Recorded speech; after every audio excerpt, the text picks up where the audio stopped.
Good evening, everybody. We do have a couple minutes before we start, but I want to make sure that everybody can find a seat. You can't hear me because can you hear me now? So eat the mic. Can you hear me? Uh-oh. Can you hear me? All right. I just want to make sure everybody can find a seat. So I think I've got an empty seat up here. And then there's an empty seat there. And and you can sit on the sides. It's like premium seating.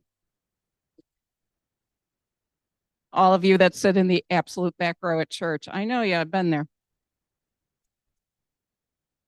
Okay, see, now I got you quiet. We still have like another minute or two, so go back to conversing. Thank you.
Good evening. We did find the volume. Yeah. It wasn't just me before. This is the official start now. So I want to thank everyone for coming out tonight on a little bit of a chilly evening. And for those of you that don't know me, I'm Holly. I'm the library director here, and I do want to thank you. I've also been asked to announce that any parents in the room, there's no school for the next 2 days. Just in case you need to do something when you get home, or in case you might be somebody who's going to be on babysitting duty. I think we are all super brave for coming out in the weather tonight. A couple of other housekeeping pieces. If you came in through the front door, after the program, you're going to exit through the Clinton Street doors in the back. If you came in that way, you know what I'm talking about. The restrooms are in the hallway. right on the other side of the glass doors. There's one on either side. This is being live streamed tonight, but for those that are sitting in the front, do not worry. Jenny is a master of technology and she will not be filming you. The other thing is, after we see this amazing performance tonight, you can go home and tell all of your friends that they will be able to view it on the library's YouTube channel for the next month. So go team. Tonight represents the third year of programming resulting from the partnership of the, where'd Nicole go? Livingston Diversity Council here in Clinton Metro Parks and the Howell Carnegie District Library. The fourth member of our team is standing in the back, and that is Kathleen Murray, Communications Coordinator here at the library. And you have her to thank for the really nifty snacks. I would like to thank everyone that I work with on this project. It's an awesome group, and hopefully it will continue for many years. I also would like to give a shout out and a thanks to the Friends of the Howell Carnegie Library because they are helping to support this evening's event as well. So I'm going to let my two neighbors do their introductions, and then I will introduce our program. Thank you. Good evening. What a great event. What a great night to be able to have to add chairs to the room so everybody has a seat. Thank you so much for making it out tonight. It's super, super cold. As Holly said, I was dismayed by the fact that my children are yet home again the next 2 days. I love them dearly, but they make working really hard. So I am the executive director of the Livingston Diversity Council, Nicole Matthews-Creech. I love this partnership. It makes me happy every July, August when we're starting to plan for the next year. And every time I think, I don't know how we can top this year. And I'm telling you, I am so excited about this evening's program. So I'm so glad that you can be here to join us. For those of you that aren't familiar, the Livingston Diversity Council has been around in Livingston County since 1987, serving our community as a change agent for diversity, equity, and inclusion. And we do that through collaboration, education, and empowerment so that we can build a thriving community where everyone is enjoyed and celebrated for their inclusion and their influences on our community. So we love this programming. We love lots of different things that we get to do throughout the year. If you want more information around the Diversity Council, there's a table out in the hallway. Please feel free to take anything you need from there. We have a great list of events coming up for February, which is Black History Month. So feel free to take a picture of the poster out there, scan the QR codes, take some swag, put your name on our newsletter, and we'll see you lots more next month. Thanks all for being here.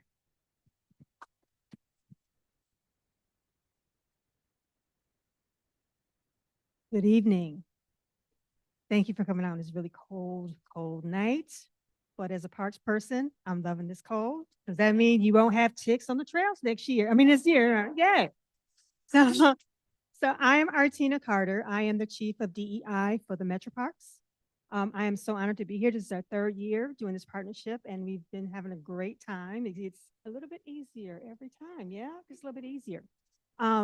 I hope you all know. Anybody who don't know the Metro Parks? I thought so. See? Yes. Okay, we got to tell our marketing person. Everybody knows Metro Parks in this room. Great. So I want to give a shout out to Shelby because Shelby is the one who did all the work for on our side. And I'm here because Shelby is new. And so we're very happy to have her. She came and joined us in October. So she wanted me to do this part. Otherwise, I would let her do this part. Anyway, I want to thank you all for being here. We're so excited. We're looking forward to this night. We're looking forward to the next night, the next time we do something together. And if you have any thoughts, ideas, please share them. You can share them with any one of our group, our organizations. Just, we got swag in the back as well. You can use the QR code and let us know if you have any suggestions about programs you would like to see, things you would like for us to do. Because we're always very busy in DEI. We're always trying to make the parks better, make them more accessible for you as we age and as people with disabilities and everything else. We have a lot going on. So if you want to check it out, check out the website. Thank you.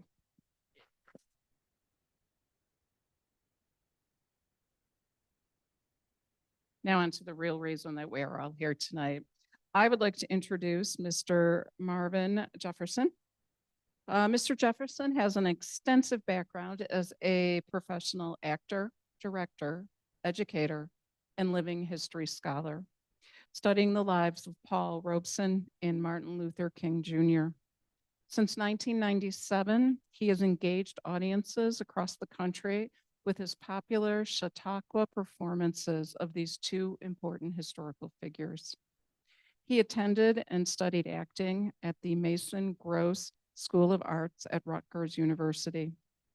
Have to do the plug. Located in the playbill is Mr. Jefferson's list of suggested books for further reading about Martin Luther King Jr. As this is a Chautauqua performance, we will go to a point in time and we will stay there for a while. MLK Living History will engage us first through an autobiographical character performance, immediately followed by a Q&A with Mr. Jefferson in character. We will be talking to MLK in 1967. Then he will break from character and continue Q&A as the historian that he is. So step back in time with me to April 30th, 1967, to the Ebenezer Baptist Church in Atlanta, Georgia. Please welcome Dr. King.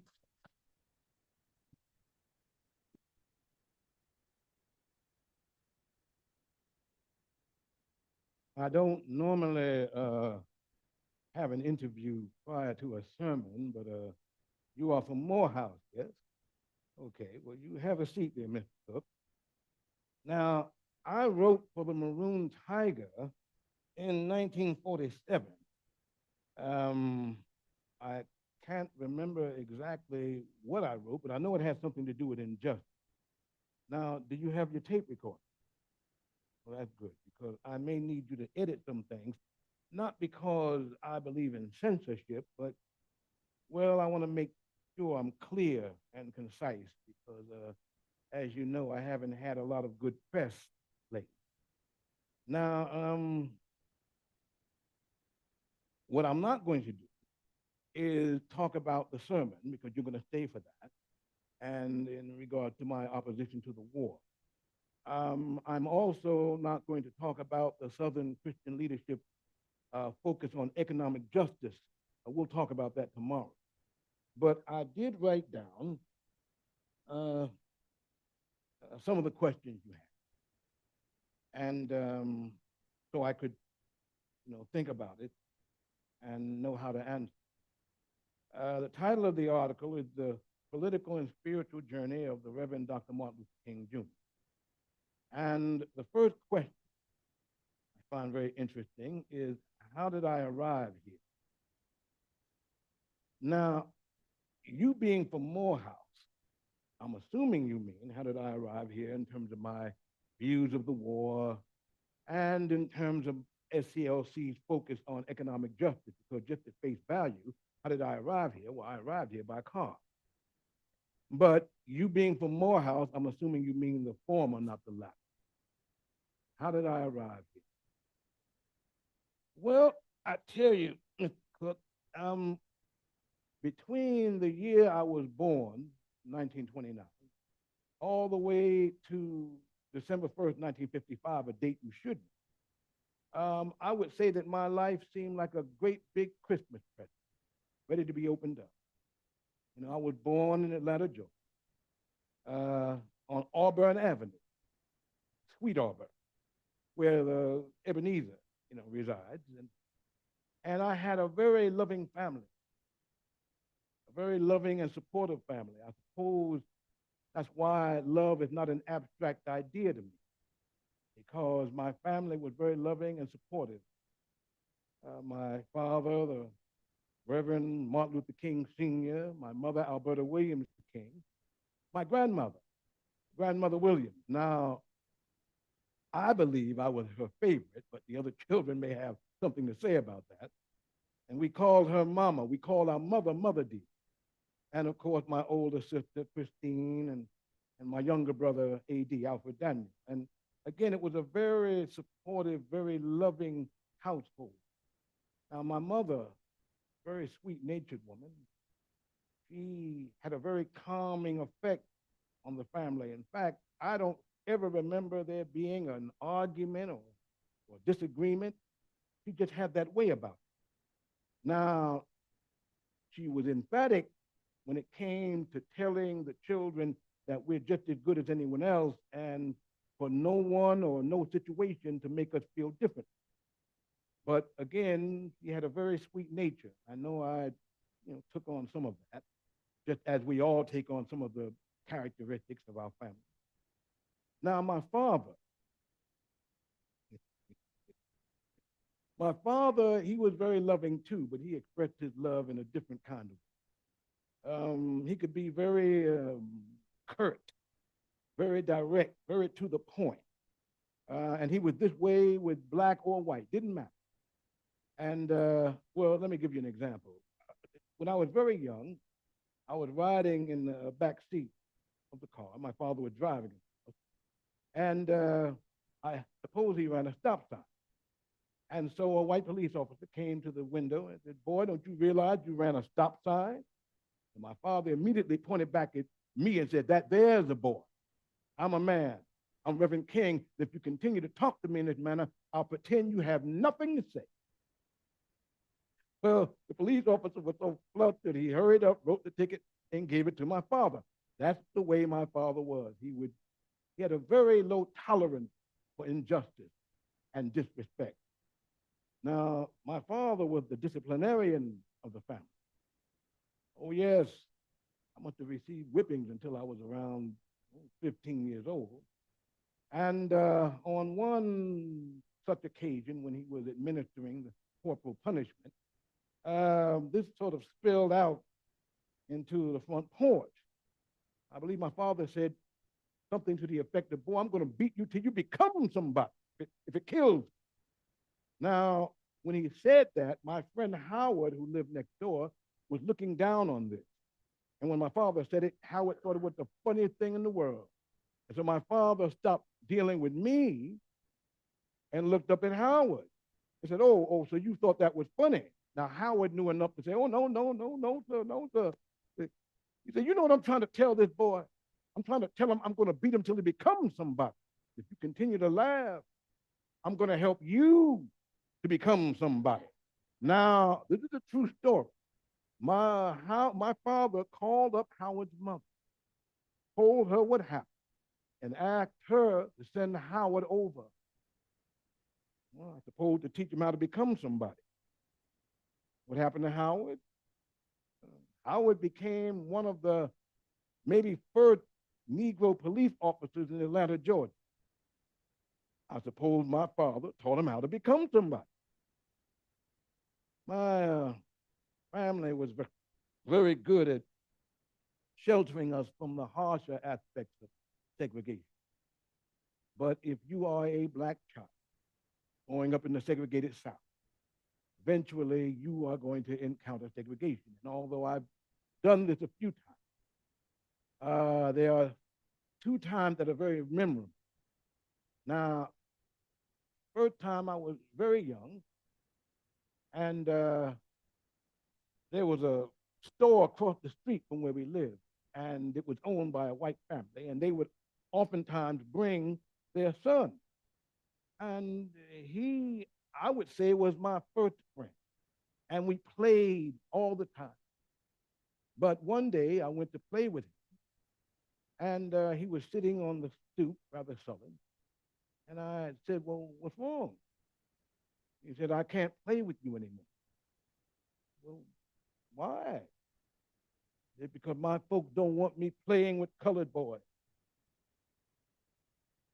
I was very disturbed, and I went to my parents, told them what happened, and they had that look, that look that black parents have when this subject comes up.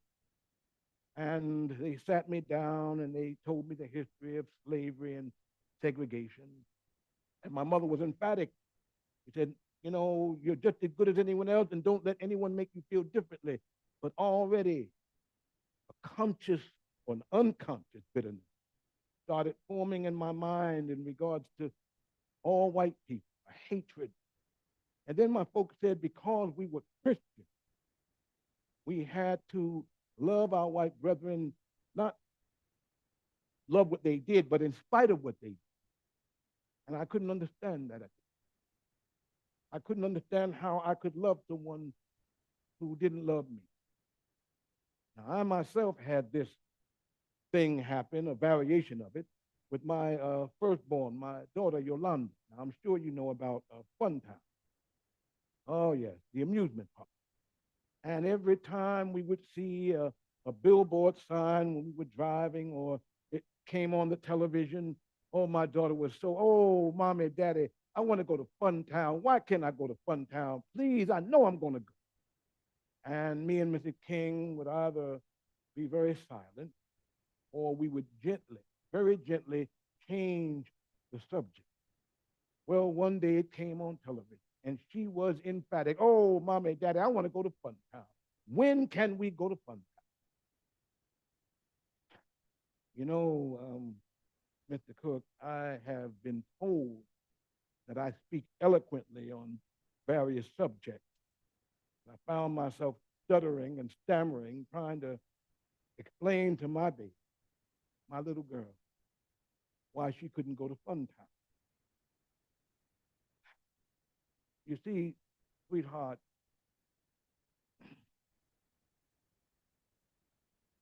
darling,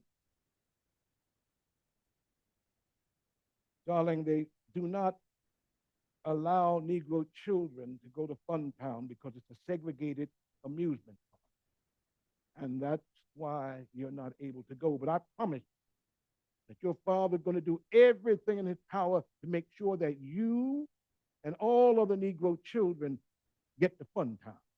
Now, you know, Mr. Cook, I've been put in jail quite a few times. And on one occasion, I was speaking with my wife, and she had told me that my daughter Yolanda was asking, why do I have to go to jail so much? And so I said, well, you tell Yolanda that Daddy goes to jail to make sure that she and every other Negro child gets to Fun Town. And Yolanda told her mother, said, will you tell Daddy to stay in jail as long as he has to until I get to Fun Town? That's a true story. There was another time, and I was a little bit old. I was in high school, and I had entered into an oratorical contest, which was held in Dublin, Georgia, and which was quite a few miles away from Atlanta. And I had done rather well. And we had to travel by bus. Now, at the time, the buses were segregated. You know, I'm so happy that I was a part of a movement that helped to end that shameful practice. But at the time, you know how it went. The white patrons could come up, pay their money in the front, and sit in the front. The black patrons had to pay their money in the front, go around to the back, and then sit in the back. Sometimes the bus driver would pull off and all kinds of horrible things would happen. But even if the black patrons were filled up, if some white patrons came on, those black patrons would have to stand up and let those white patrons sit down. This is how it went. And so this started happening. And I suppose I didn't move fast enough. And the bus driver started cursing at me, calling me names. And some level of pride entered into me. I said, well, I'm just as good as anyone else. I was just a part of an oratorical contest. What do I need to get up for? But between, I said this in my mind, of course, but between the bus driver cursing and between my teacher emphatically trying to get me to stand up, ultimately I stood in the aisle for 90 miles. 90 miles, Mr. Cook. I tell you, it was the angriest I'd ever been.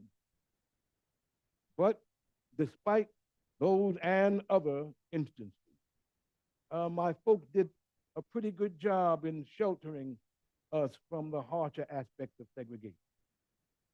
I went to Morehouse when I was 15 years old, and I graduated, it was in 1940. I graduated in 1948 with a degree in sociology. I went to Crozier Seminary in Chester, Pennsylvania, and There, I got my divinity degree, graduated from there in 1950. I went after that to Boston University School of Theology, and I got my PhD in systematic theology, and that was in 1955. In 1953, I married Coretta Scott King, Mrs. King. In 1954, I got my first pastorship, the Dexter Avenue Baptist Church in Montgomery, Alabama. And as I stated, it seemed as if my life was this great big Christmas present.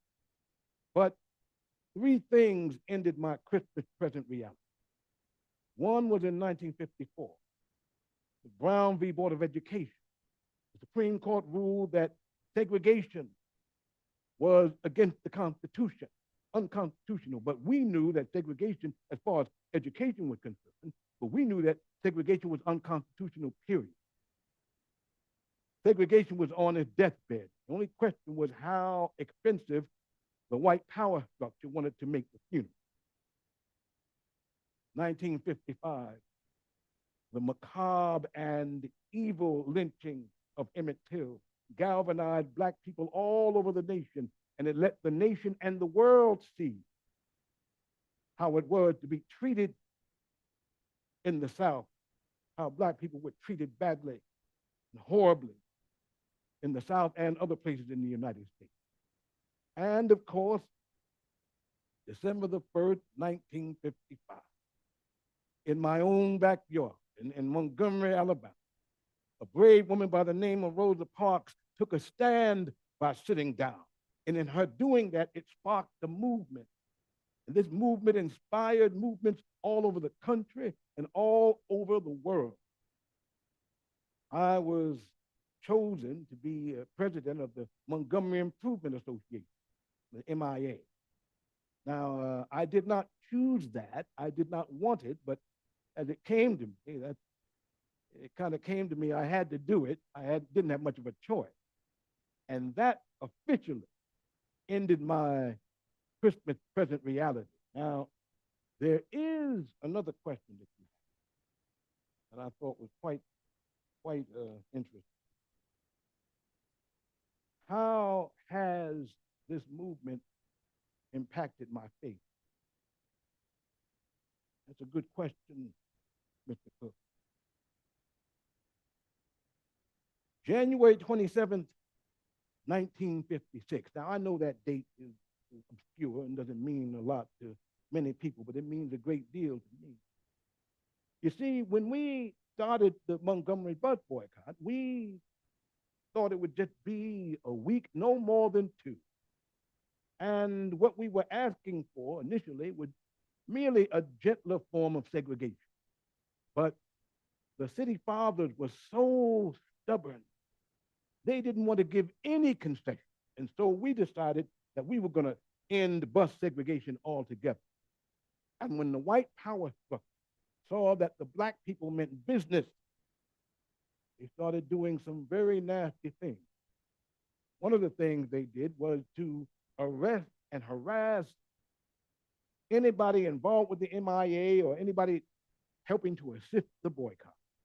And I was arrested on January 26, 1956. I was arrested for the first time. I was supposedly moving 30 miles an hour in a 25-mile-an-hour zone, something. And they arrested me and put me in the back seat of the patrol car. Now, I thought they were just going to take me right to Montgomery City Jail, but they drove me around quite a bit. I have to say, Mr. Cook, I was very nervous. You know, I started having thoughts of something happening to me. Now, one thought was, well, these are men of the law. They won't do anything to me. Then another thought said, well, maybe they won't do anything, but they'll put you in the hands of someone who will. I must say, Mr. Cook, I was very fearful. And in the gloom, I saw a sign saying Montgomery City Jail. You know, that was the happiest I'd ever seen a jail sign. And of course, they put me in the segregated wing. and with the black prisoners, and they started recognizing, Reverend King, what are you doing here? Reverend King, why would they arrest you? This started turning into Reverend King, I've been put here unjustly. Reverend King, can you do something to get me out? Reverend King, can you do this? Reverend King, can you do that? I had to raise my hand and say, fellas, before Reverend King can do anything for anybody, Reverend King first had to get out of jail. And they laughed. And I remember when my bond was posted, I heard one of the inmates say, don't forget about us, Reverend King. I never did. You see, this was the first time I had been arrested, and it was a galvanizing experience. So the next night, January 27th, 1950, I had been working all day at the MIA office, and all I wanted to do was to come home and go to bed. Now, as I stated, when the white power structure saw that black people meant business, they started doing very ugly things. And another thing they would do is to call incessantly. Sometimes I received about 30 or 40 calls. Now, oftentimes they would be at home, and Mrs. King, who was raising our daughter, had to take the brunt of that. I don't know how she was able to do it, but she did. In any case, I got home, and the call came through. And I picked up. On the other end was an evil. He said, in essence, nigger, we're tired of your mess. You don't leave town in 3 days, I'm going to blow your brains out and blow up your home. I immediately hung up, and I had to admit that that voice got to. Tried to wave it off. I went into the bedroom, and I stood in the doorway, and I saw my devoted and loving wife sleeping. And I saw my little girl, Yolanda. She had just been born a little over a month ago. And every time I see her, I smile. And then an anxiety came over me, realizing that they could be taken away from me at any time, or I could be taken away from them. So I left the bedroom and I went to the kitchen to warm up some coffee, thinking that coffee would somehow bring me some kind of relief. Started thinking about many things, Mr. Cook. Started thinking about my university days. We would have discussions about the ways of sin and evil in the world, but that was theoretical. It didn't help. I couldn't call on my mother or my father. They were 150 miles away.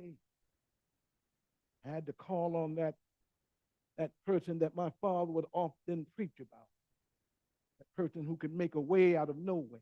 You see, Mr. Cook, my faith was something that was inherited. My religion was something that was just passed on to me. It didn't come through hard-won struggle. And so this was the first time that I was confronted with my faith. I prayed a prayer. Oh, yes, I prayed a prayer over that cup of coffee. God, I'm down here. I'm trying to do right. I believe what I'm doing is right. But I'm faltering. I'm losing my courage. I've got to see if I could find some dignified way to get out of this. And I can't let the people who chose me to lead them to see me like this, because they may lose their courage. I'm at the end of my rope. God, I don't know what to do. And Mr. Cook, a voice came from within me, just as clear as me talking to you, said, Martin Luther King Jr., you stand up. You stand up for truth. You stand up for righteousness. You stand up for justice. And lo, I will be with you till the end of the world. You stand up for truth, and I will never leave you alone. No, I will never leave you. I will never leave you. I will never leave you alone. And I knew that was Jesus talking to me, telling me to still march on. And I felt the anxiety lifting from me. And I knew that come what may, I knew that God was with me. Now, 3 days later, I was sitting in Reverend Abernathy's church, Ralph Abernathy. And I was sitting in the front, and all of a sudden, I'm looking in the back, and I see people moving back and forth, some wanting to come down, but then they shook their head and turned back. And I had to ask, what is going on back here? Reverend Abernathy said, Martin, your home was bombed. I said, well, is Coretta and my child all right? He said, well, we're trying to find that out now. Now, because of what happened 3 days ago, there was a calm, but there was also an anxiety. And I said, well, God, if this is what you ask of me, I will try to shoulder it as best as I can. I told the people of the church what had happened, and I made my way home. And as I was heading home, there was wave upon wave of black people coming to the home because they heard what happened. Some of them had sticks and bottles. Some of them had guns. They were very angry. So I went up the stairs and I saw my wife and child, and I thank God that they were all right. But then one of the city fathers came, you better get out here. They're going to have a riot out here. So I went out and I spoke to the people. My wife and child are all right. I'm all right. Those of you who have weapons, please take them home. This is God's movement. And if I fall today or tomorrow, this movement will continue because God wants this movement to continue. We must love our white brethren, not what they do, but in spite of what they do. This is what we're taught. I'm asking, please return to your home.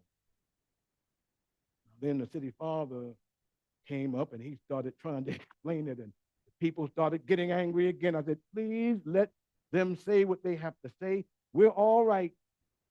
God is with us. We're fine. You just head on home, please. I heard someone yell from the crowd, God bless you, Reverend King. God bless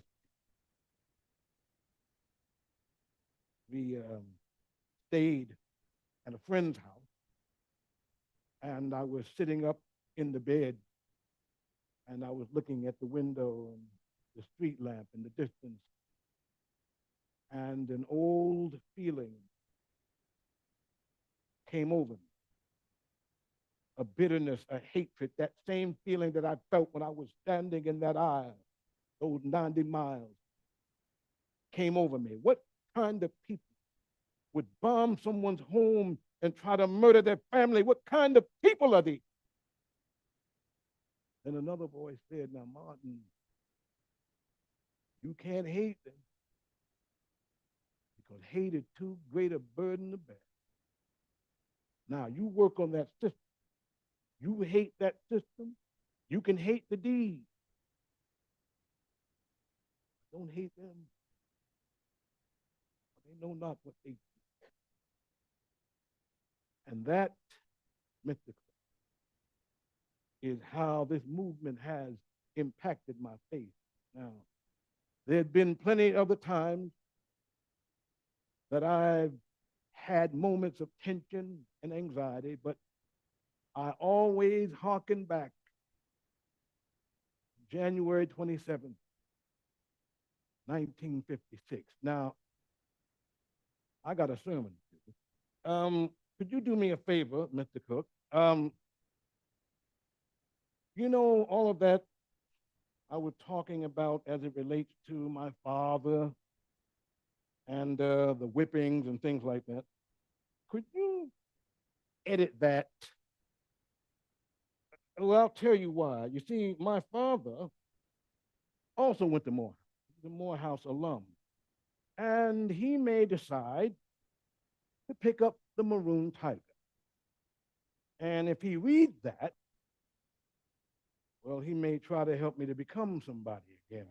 So if you could edit that out, that would be great.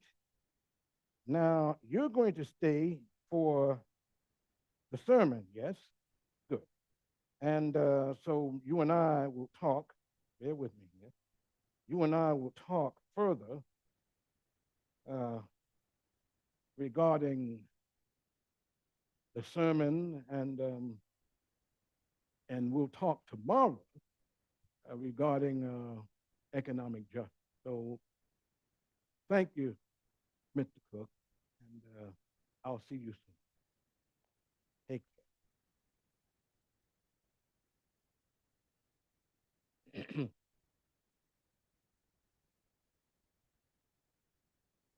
Sermon that I am preaching this morning is not the usual kind of sermon, but it is a sermon and an important subject nevertheless. Because the issue that I will be discussing here today is one of the most controversial issues confronting our nation. I'm using as a subject from which to preach why I am opposed to the war in Vietnam. Now, let me make it clear in the beginning that I see this war as an unjust, evil, and futile war. I'm speaking out on the war in Vietnam today because my conscience leaves me with no other choice. It's time for America to hear the truth about this tragic war. In international conflict, the truth is hard to come by because most nations are deceived about themselves. Rationalizations and the incessant search for scapegoats are the psychological cataracts that blind us to our sin. Yet the day is past for superficial patriotism. He who lives with untruth lives in spiritual slavery. Freedom is still the bonus we receive for knowing the truth. Ye shall know the truth, said Jesus, and the truth shall set you free. I'm speaking out on the war in Vietnam today because I agree with Dante that the hottest places in hell are reserved for those who, in a period of moral crisis, maintain their neutrality. There comes a time when silence is betrayal. Truth of these words is beyond doubt. Now, being a preacher by calling, I suppose it is not surprising that I have several major reasons for bringing Vietnam into the field of my moral vision. The outset is a very obvious and almost facile connection of the war in Vietnam and the struggle I and others have been waging in America. A few years ago, there was a shining moment in that struggle. It seemed as if there was a real promise of hope for the poor, both black and white, through the poverty program. There were experiments, hope, and new beginnings. Then came the buildup in Vietnam. I watched the program broken as if it was some idle political plaything of a society gone mad on war. I realized that America would never invest the necessary funds or energies in rehabilitation of its poor, long as adventures like Vietnam continue to draw men and skills and money like some demonic destructive suction tube. You may not know it, my friends, but it is estimated that we spend $500,000 to kill each enemy soldier, while we spend only $53 for each person classified as poor Much of that $53 goes for salaries to people who are not poor. And so I became increasingly compelled to see the war as an enemy of the poor and attack it as such. Perhaps a more tragic recognition of reality took place when it became clear to me that the war was doing far more than devastating the hopes of the poor at home. It was sending their sons and their brothers and their husbands to fight and die in extraordinarily high proportion relative to the rest of the population. We were taking the black young men who had been crippled by society, sending them 8,000 miles away to guarantee liberties in Southeast Asia, but they had not yet found in Southwest Georgia or East Harlem. So we were repeatedly faced with a cruel irony, watching Negro and white boys on TV screens as they kill and die together for a nation that has been unable to seat them together in the same schoolroom. So we watched them in brutal solidarity, burning the huts of a poor village. We realized that they would hardly live in the same block in Chicago or Atlanta. I could not be silent in the face of such cruel manipulation of the poor. My third reason moved to an even deeper level of awareness, for it grows out of my experiences in the ghettos of the North over the last 3 years, especially the last 3 summers. As I walked among the desperate, rejected, and angry young men, I told them that Molotov cocktails and rifles would not solve their problem. I tried to offer them my deepest compassion while maintaining my conviction that social change comes most meaningfully through nonviolent action. But they asked, and rightly so, what about Vietnam? What about our own nation using massive doses of violence to solve its problem, to bring about the changes it wanted? And their questions hit home. I realized that I could never again raise my voice against the violence of the oppressed in the ghetto without having first spoken clearly to the greatest purveyor of violence in the world today, my own government. For the sake of those boys, for the sake of our government, for the sake of the hundreds of thousands trembling under our violence, I cannot be silent. Been a lot of applauding over the last few years. They've applauded our total movement. They've applauded me. America and most of its newspapers applauded me in Montgomery. And I stood before thousands getting ready to riot when my home was bombed and said, we can't do it this way. They applauded us in the sit-in movement. We nonviolently decided to sit in at lunch counters.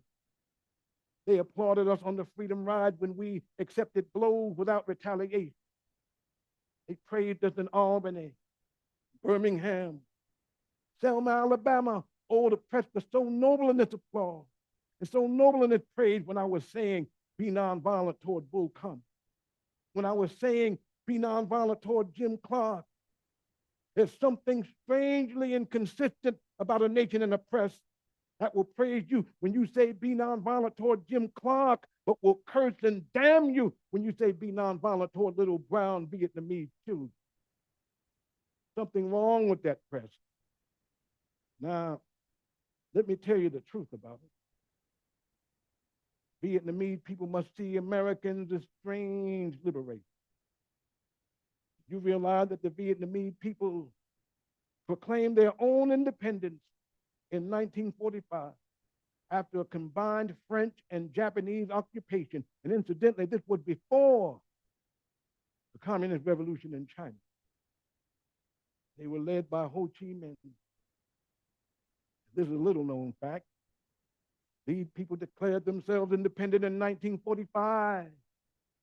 They quoted our Declaration of Independence in their document of freedom. Yet our government refused to recognize them. President Truman said they were not ready for independence. We fell victim as a nation at that time of the same deadly arrogance that had poisoned the international situation for all of these years. France then set out to reconquer its former common colony. They fought 8 long, hard, brutal years trying to reconquer Vietnam. You know who helped France? It was the United States of America. Came to the point that we were meeting more than 80% of the war cost. And even when France started despairing of its reckless action, we did not. And in 1954, a conference was called at Geneva, and an agreement was reached because France had been defeated at Dien Bien Phu. Even after that, and even after the Geneva Accord, we did not stop. We must face the sad fact that our government sought Rio sent to sabotage the Geneva Accord. Well, after the French were defeated, it looked as if independence and land reform would come through the Geneva Agreement. But instead, the United States came and started supporting a man named Diem. Turned out to be one of the most ruthless dictators in the history of the world. He set out to silence all opposition. People were brutally murdered merely because they raised their voices against the brutal policies of Diem. Peasants watched and cringed as Diem ruthlessly rooted out all opposition. Peasants watched as all this was presided over by United States influence and then by increasing numbers of United States troops who came to help quell the insurgency that Diem's methods had aroused. When Diem was overthrown, they may have been happy, but the long line of military dictatorships seemed to offer no real change, especially in terms of the people's need for land and peace. And who are we supporting in Vietnam today? A man by the name of General King, who fought with the French against his own people, and who said on one occasion that the greatest hero of his life is Hitler. This is who we're supporting in Vietnam today. Oh, our government and the press generally won't tell us these things. God told me to tell you this morning. Truth must be told. I am convinced we ought to get on the right side of the world revolution. We as a nation must undergo a radical revolution of value. We must rapidly begin to shift from a thing-oriented society to a person-oriented society where machines, computers, profit motives, and property rights are considered more important than people. Giant triplets of racism, economic exploitation, and militarism are incapable of being conquered. Nation that continues year after year to spend more money on military defense than on programs of social uplift is approaching spiritual death. Finally, let me say this morning that I'm speaking out on the war in Vietnam because I love America. I speak out against this war not in anger, with anxiety and sorrow in my heart, but with a passionate desire to see our beloved nation the standard, the moral example of the world. I speak out against this war because I am disappointed in America. And there can be no great disappointment where there's no great love. I'm disappointed in our inability to act forthrightly and passionate against the triple evils of racism, economic exploitation, and militarism. We are presently headed down a dead-end road which could lead to national disaster. America strayed to the far country of racism and militarism. The home all too many Americans left was solidly structured, idealistically.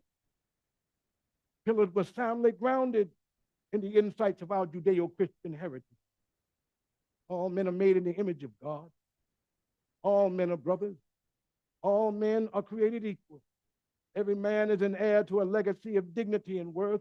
Every man has rights which are neither conserved by or derived from the state. They are God-given. Out of one blood, God made all men to dwell upon the face of the earth. What a marvelous foundation for any home. What a glorious and healthy place to inhabit.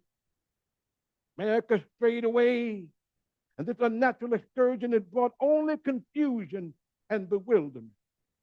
It has left hearts aching with guilt, minds distorted with irrationality. It is time for people of conscience to call upon America to come back home. Come home, America.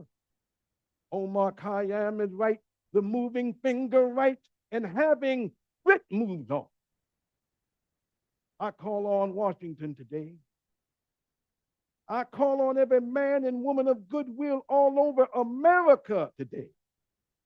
I call on the young men of America who must make a choice today. Take a stand on this issue. Tomorrow may be too late. Book may close. And don't let anybody make you think God chose America, his divine messianic force, to be a sort of policeman of the whole world. God has a way of standing before the nations with judgment, and I can hear God saying to America today, you're too arrogant. You don't change your ways. I will rise up and break the backbone of your power. I place it in the hands of a nation that doesn't even know my name. Be still and know I'm God. Now, it isn't easy. Stand up for truth and for justice. Sometimes it means being frustrated. You tell the truth and take a stand. Sometimes it means you'll walk the streets alone with a burdened heart. Sometimes it means losing a job. It means being abused and scorned. It may mean having a 7 or 8-year-old child asking your daddy, why do you have to go to jail so much?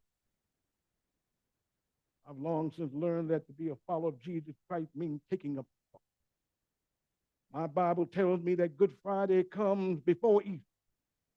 For the crown we wear, there is the cross that we must bear.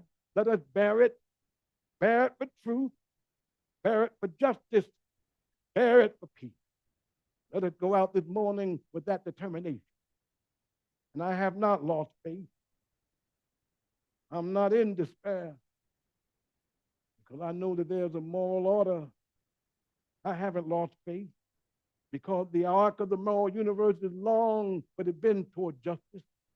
I can still sing We Shall Overcome, because Carlyle was right. No lie can live forever. We shall overcome because William Cullen Bryant was right. Truth crushed the earth will rise again. We shall overcome because James Russell Lowell was right. Truth forever on the scaffold, wrong forever on the throne, yet that scaffold swayed the future. We shall overcome because the Bible is right. You shall reap what you sow. With this faith, we'll be able to hew out of the mountain of despair a stone of hope. With this faith, we'll be able to go out and transform the jangling discords of our world into a beautiful symphony of brotherhood. This faith will be able to speed up the day when justice will roll down like waters and righteousness like a mighty stream. This faith will be able to speed up the day when the lion and the lamb will lie down together, and every man will sit under his own vine and fig tree, and none shall be afraid, because the words of the Lord have spoken it. With this faith, we'll be able to speed up the day when all over the world we'll be able to join hands and sing in the words of the old Negro spiritual, free at last, free at last. Thank God Almighty, we're free at last with this faith. We'll sing it as we're getting ready to sing it now. Men will beat their swords into plowshares and their spears into pruning. Nations will not rise up against nations, neither shall they study war anymore. I don't know about you. I ain't going to study war no more. Thank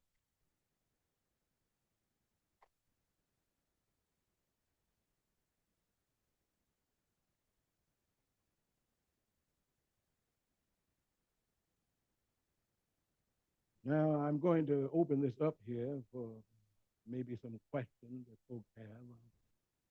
I'll try to answer it as best as I can. Anyone have any questions?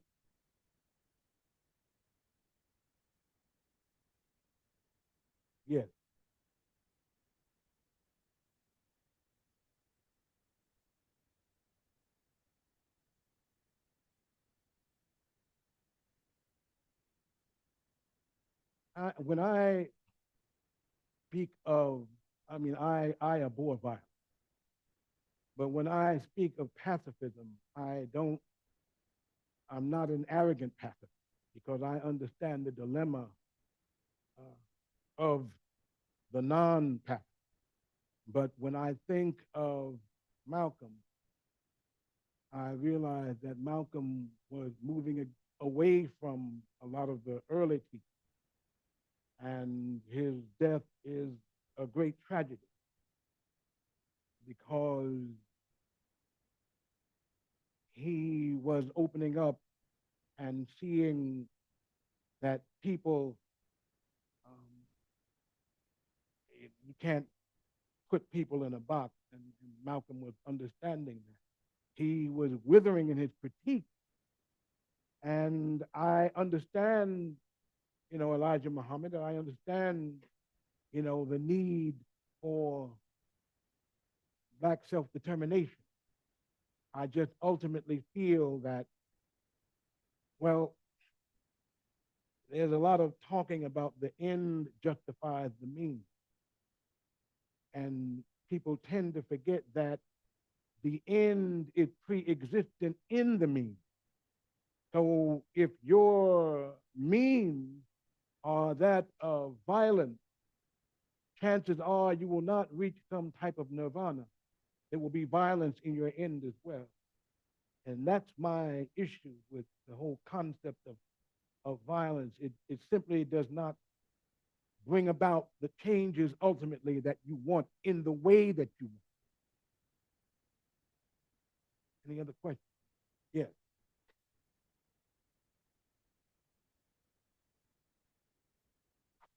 Well, that's a good question. Right now, we're in the process of, you want to know if I was optimistic about the future. Right now, we're in the process of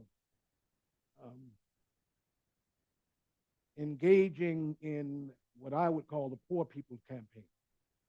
And that, in essence, is our last desperate attempt to get the nation, the government, to respond to the needs of people, not just Black people, but poor people, working people. And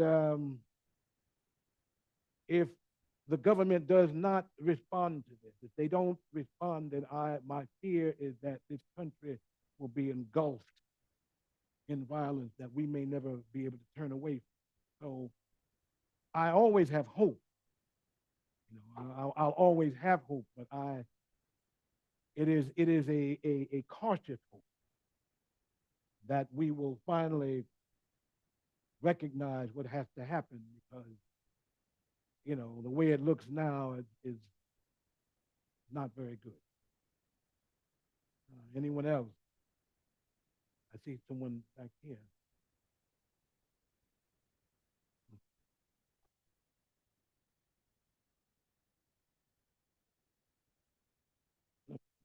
Ask that again.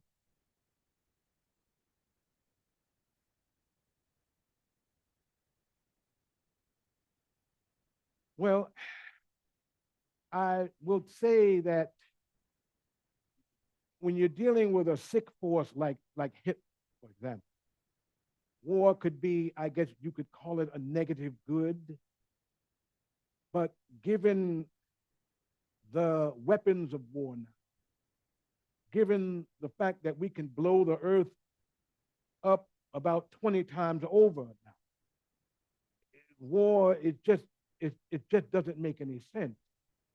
And so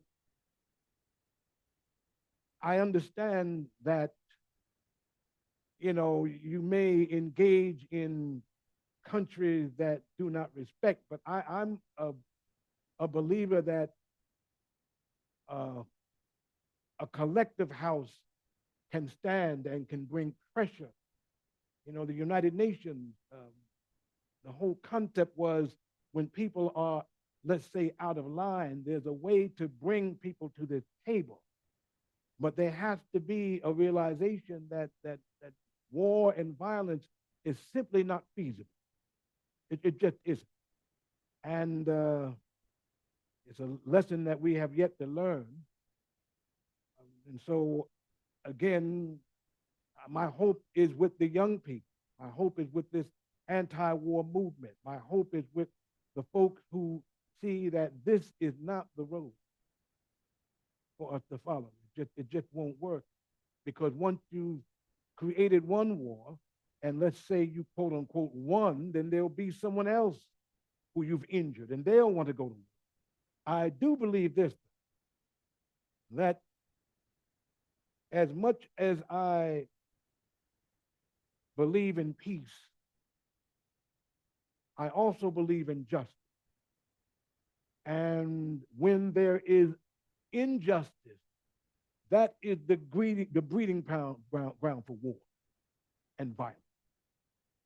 So as long as the United States is involved in these excursions, it will give people reason to want to attack us. It will give people reason to want to continue this spiral. And so ultimately, we're going to have to find a way, another way. Anyone else? Yeah.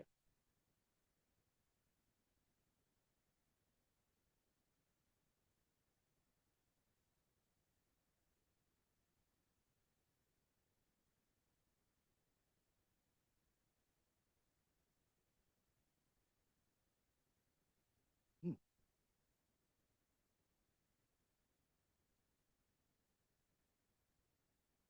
Mhm.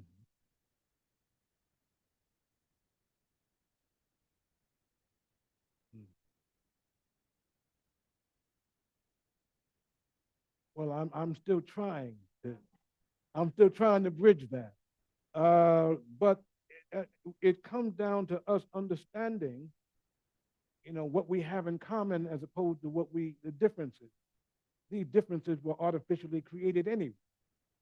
And, I've been in Appalachia. I've seen many poor white people who are living a hard scrabble existence.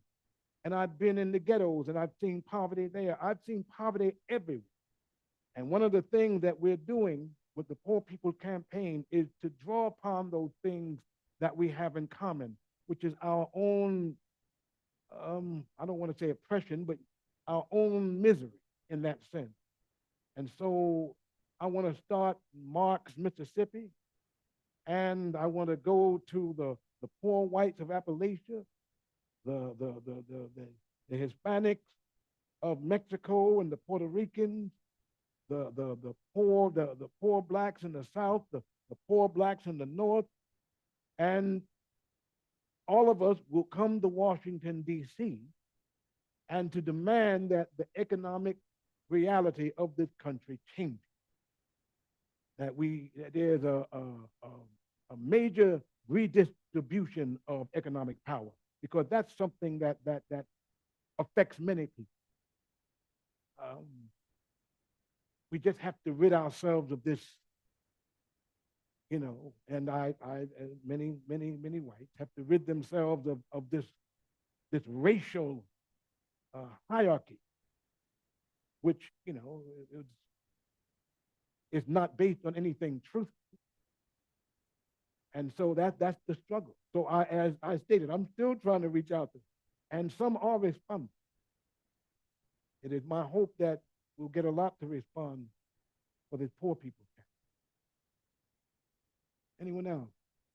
Someone.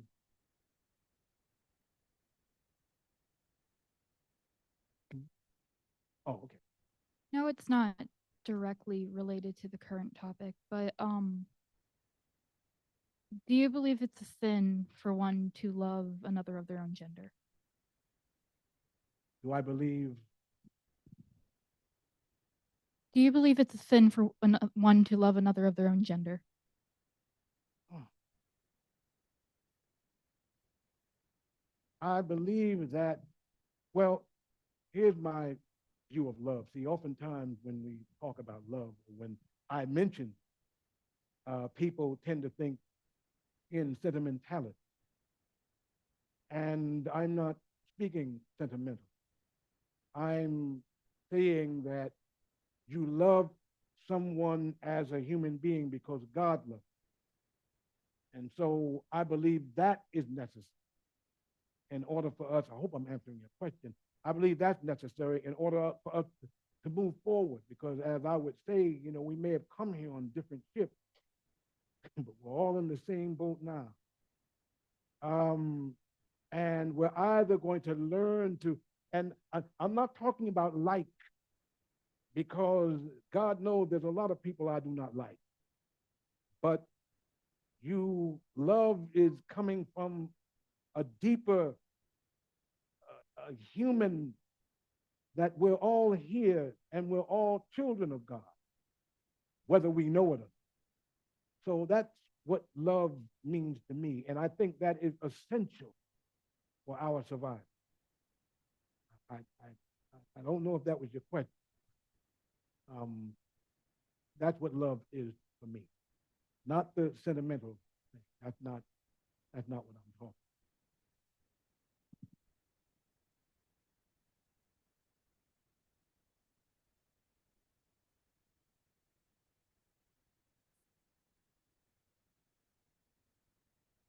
Oh, you were asking to make it romantic. Well, and so you're saying, do we need to love one another romantically? Is that what you're? Love another Oh. woman were to love another woman romantically. Oh, you're okay. That's you okay. I'm talking about something else. I can't. I'm not versed on that, but I do know that I can't stand in the way of romantic love. I have no opinion about that. You love who you love. That's my opinion.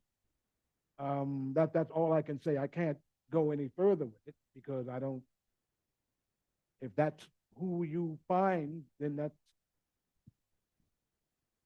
that's who you find.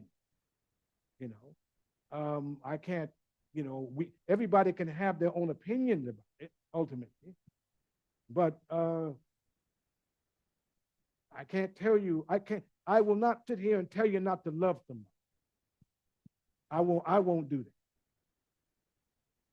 I'll just leave that right there. Good evening. Yeah.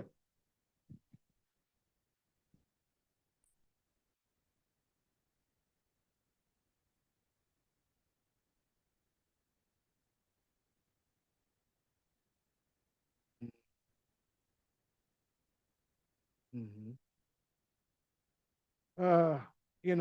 There was a time early on in the movement, and I would be, driving past certain churches, and I often wondered, what type of God are they worshiping? Because the God that they're worshiping is totally alien from the one that I came up. You can't love Jesus and hate people because of their differences. I mean, that's a contradiction. So it's a constant struggle.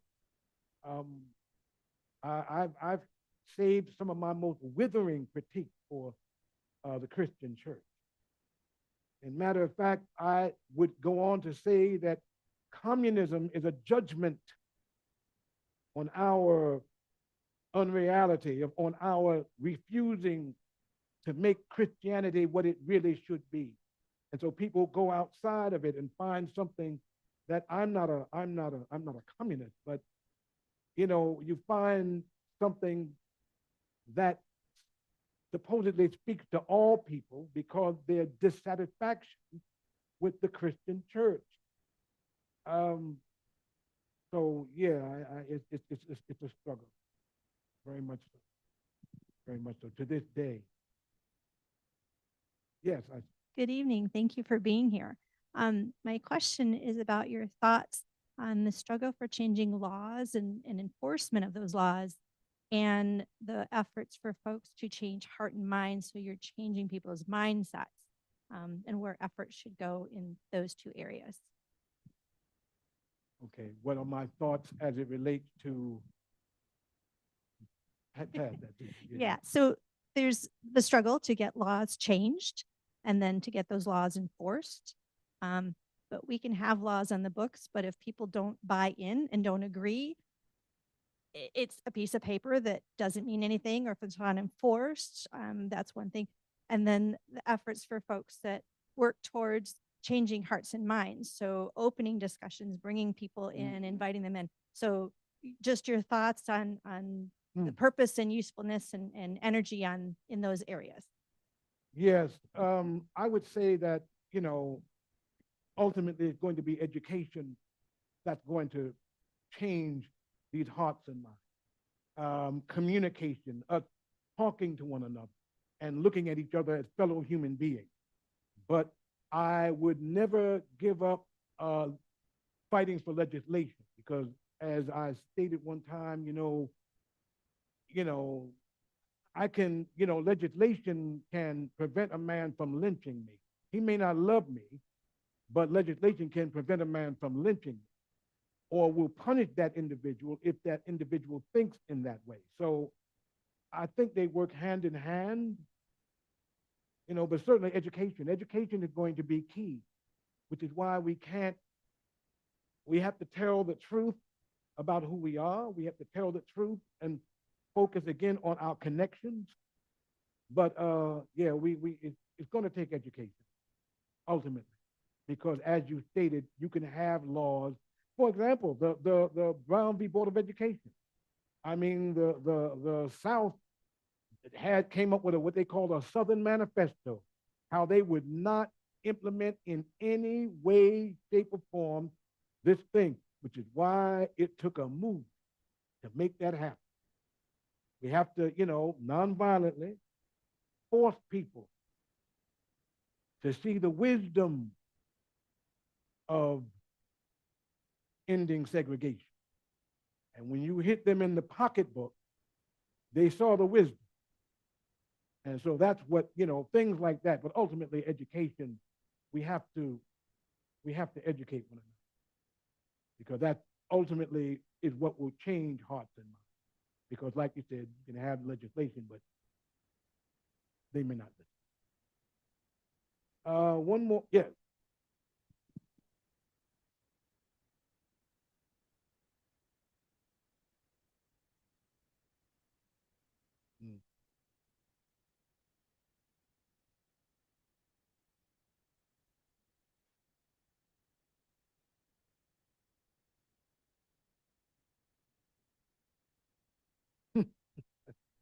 Well, I tell you, it's hard for me to see that now because it seems like I'm one of the most hated people in this nation. So I don't think they're really concerned about sanitizing me.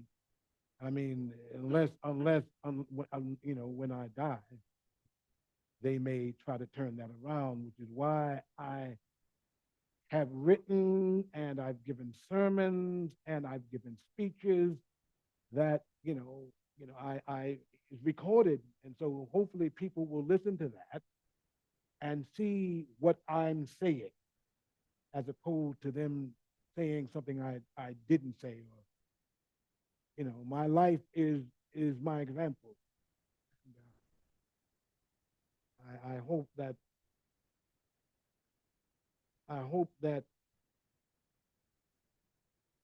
hope that my example will be enough.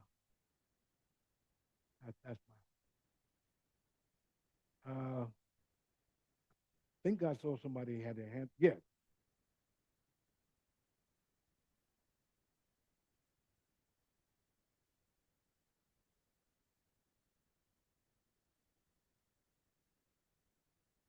Sure. Yeah, good question. This speech, this sermon is not against the soldier.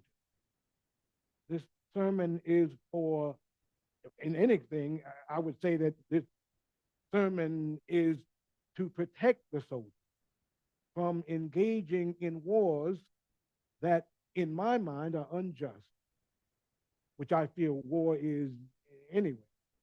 So this is not an attack on the soldier, because I realize a soldier's job is to do what he is told and to do it the best way he can. So I'm not attacking them. And I would let them know that. I would let others know who are being drafted. I would ask them to consider being a conscientious objector. You know, I think that would be a real powerful way of showing the nation that, you know, this war is not just and we're not going to follow it. But I'm not going to demonize the soldiers. I wouldn't do that, because I realize the dilemma that they're in. Again, I'm a pacifist, but I'm not an arrogant pacifist, because I understand the struggle of the non-pacifist. And that's what I would tell them. I would like to thank all of you for your questions. And when you hear about the Poor People Campaign, I hope you will sign up, because we're going to need as many people as possible. So thank you, and God bless. Thank you.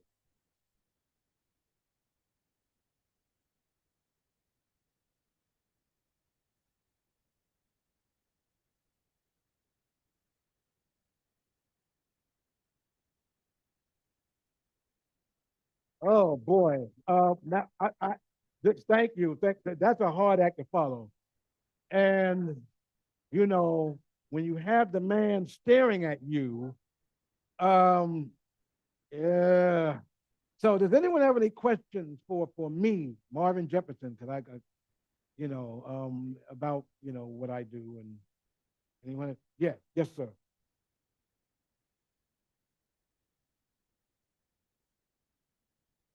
Oh boy. Well, it's funny because I didn't.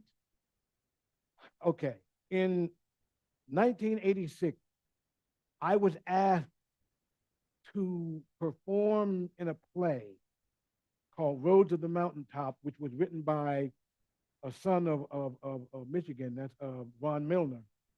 And it was a world premiere. It was at a theater company in New Jersey called Crossroads. And I was not portraying Dr. King, I was portraying one of the aides.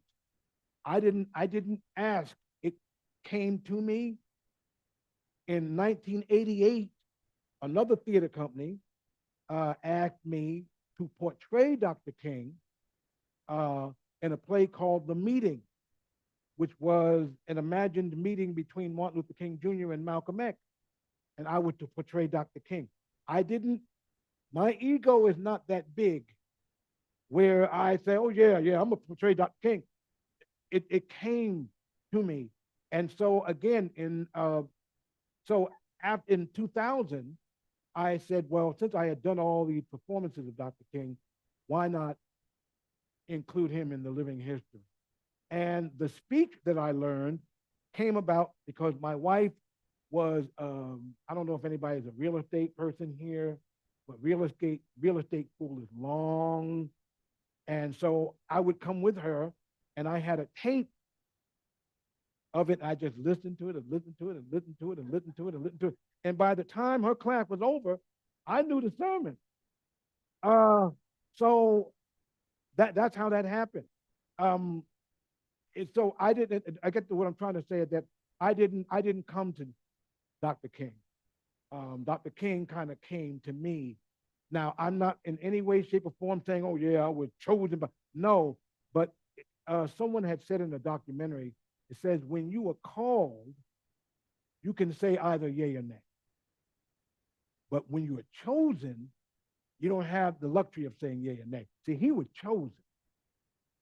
So he couldn't turn away from it. But yeah, it's a responsibility. And I did answer the call. And so I hope that answered your question. Anyone else? Yes.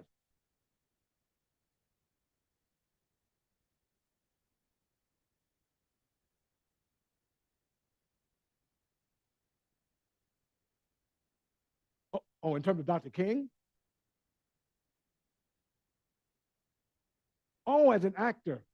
Well, you know, early on, I did roles that were what you call unsavory. And I mean, it depends. I mean, I don't want to downgrade any actor. You know, if you want to engage in certain, roles, then you got to do what you have to do.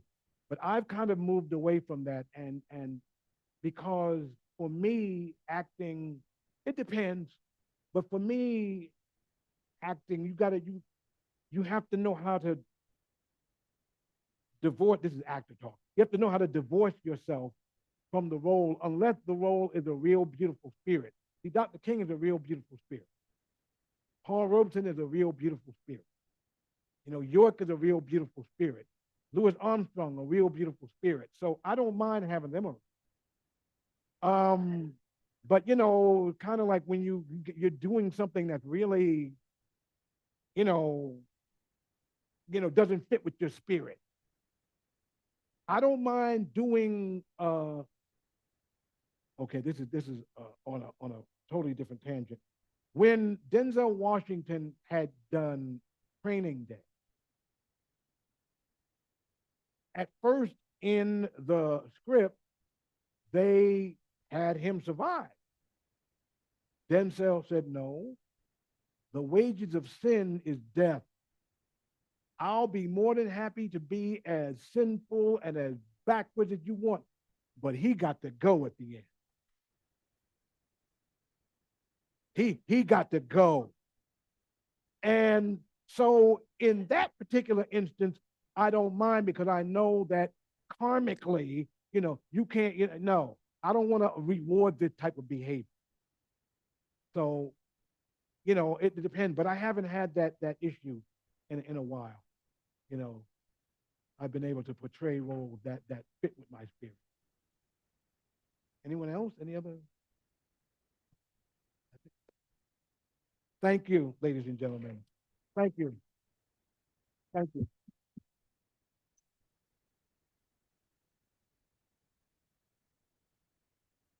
Thank you. Thank you. Thank you. Thank you. Thank you very much. Once again, I just want to thank everyone for coming.